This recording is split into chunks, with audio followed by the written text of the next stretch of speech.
Good morning, beautiful students. Well, good afternoon, actually. It's April 6th. Today we're going to work on inferencing. So before we get started, I want you guys to think, what do you already know about inferencing? Take about 10 seconds.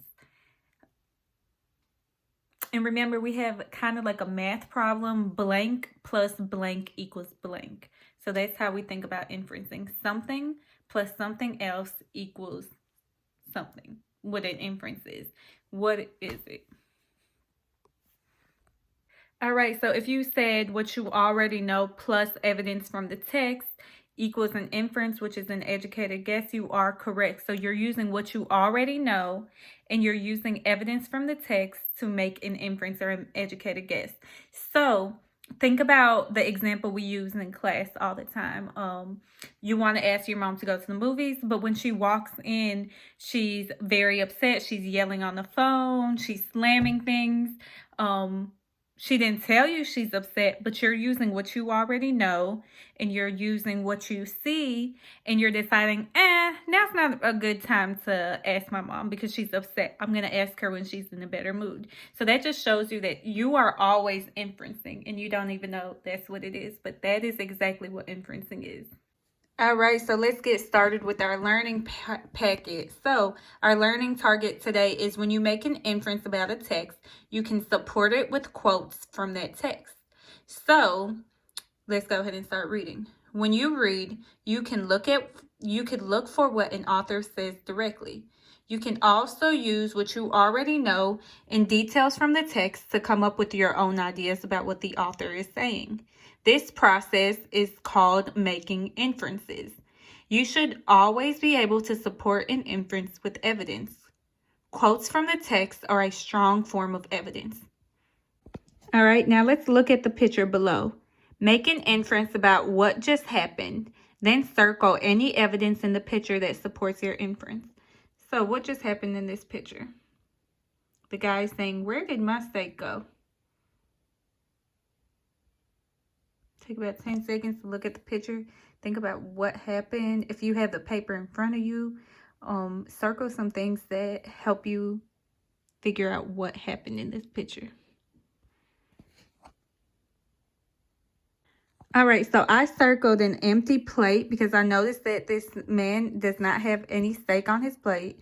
Then I circled the bone at the bottom by the dog. So I'm thinking probably the same thing that you're thinking. What do you think happened to the man's steak? Well, if you said that the dog ate it, that's what I think too.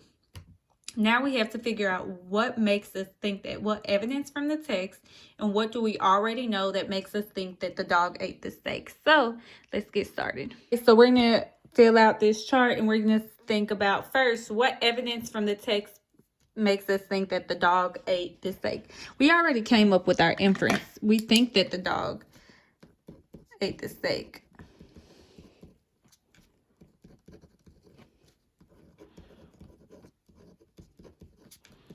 But now I need to decide what from that picture or what from that text makes me think that the dog ate the steak. Okay. Well, number one, the boy, he's wondering where his steak went. His steak went missing. He has no idea where it went. So that's number one.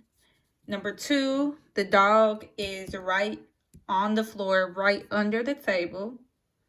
The dog looks like, you see those Z's? He's sleeping now. So, and then he's drooling like he ate good. Like, you know when you take a nap after you eat real good? Okay.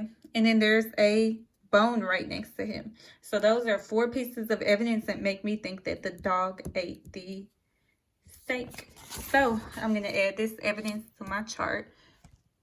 All right, so this is what I have so far. Now I want to think about what I know. So I have the evidence from the text. Now I have to think about what I already know. Well, one thing that I do know is that dogs eat meat. I know my dog loves when we mix some meat up with his food. So dogs eat meat. So of course the dog would want to eat the steak. I know that when I eat a lot, sometimes I go to sleep right afterwards. So that's another thing. The dog went to sleep right after eating the steak. And then no one else in the picture. It's just the dog and the human, the man in the picture. So who else could have ate the steak? So that's what I already know. So go ahead and add that to your chart. All right, so your chart should look something like this when you're done. And then, so we were able to make our inference at the beginning, but sometimes you'll have to think about your evidence and your experience, and then you make your inference. But it was kind of clear to us that the dog ate the steak, right? So what I want you guys to do is take some time, think about other things that you've made inferences about. So we talked about, deciding when was a good time to ask our mother to go to the movies. Now we're looking at this picture and we're making inferences. When is another time, or what's a different time that you have made an inference? You probably make them every single day. All right, and you know what time it is. It's the end of our video, and it is our challenge time. So your Monday challenge is to just comment below and tell me what is an inference. If you need to refresh, go back to the beginning of this video. What is the inference? What does it mean to make an inference? What do you need to use? What is the equation? All right, if you can answer one of those questions, comment it below or send me the answer on TikTok or Instagram, and you will be placed in our challenge for a free pizza next week. Have a great rest of your day. Thank you guys for keeping up.